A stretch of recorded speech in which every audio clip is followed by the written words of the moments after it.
La parole est à Madame Valérie Rabault, rapporteure générale de la Commission des finances, de l'économie générale et du contrôle budgétaire.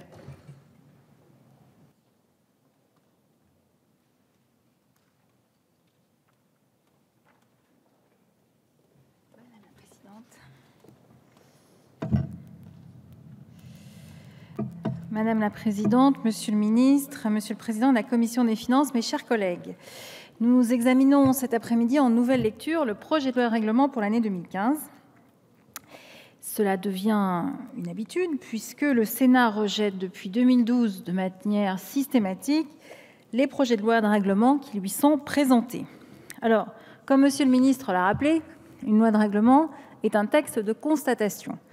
Il s'agit de constater d'arrêter les comptes et puis de constater que l'exercice, la mise en œuvre du budget 2015 a été conforme à ce que nous avions voté en loi de finances.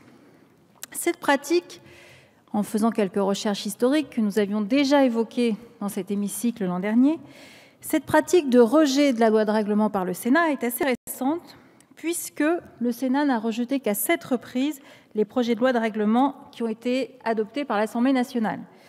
C'était en 1981, en 1983, en 1998, et nous avons une série de 4 exercices. Ça s'est accéléré au cours des 4 dernières années, 2012, 2013, 2014 et 2015. C'est peut-être...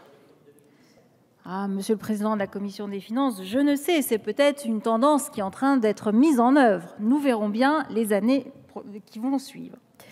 Alors, le rejet d'une loi de règlement, il est vrai, n'a pas grande conséquence puisque l'ensemble des recettes a bien été perçu et les dépenses ont bien été exécutées. Néanmoins, je voudrais rappeler le travail qui a été mené par notre Assemblée en première lecture et qui a conduit à adopter le projet de loi de règlement le 4 juillet dernier, après engagement de la procédure accélérée. Ce projet de loi de règlement comptait 11 articles.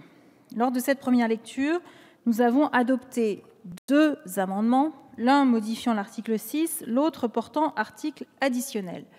Le premier amendement, déposé par le gouvernement, a limité le solde créditeur reporté d'un compte de commerce.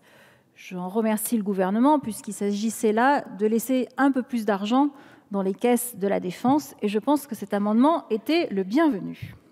Le second amendement, adopté en commission des finances à l'initiative de notre collègue Monique Rabin, rapporteur spécial des crédits commerce extérieur, prévoit la création, en annexe au projet de loi de finances, d'un nouveau document de politique transversale qui est relatif à des politiques publiques interministérielles dont la finalité concerne des programmes n'appartenant pas à une même mission et qui vise à avoir une vision globale des efforts qui sont engagés en matière de commerce extérieur. Alors, ce nouveau document concernera les politiques menées par le gouvernement en termes de développement international de l'économie française et du commerce extérieur. Du coup, le texte que nous avons transmis au Sénat comportait 12 articles.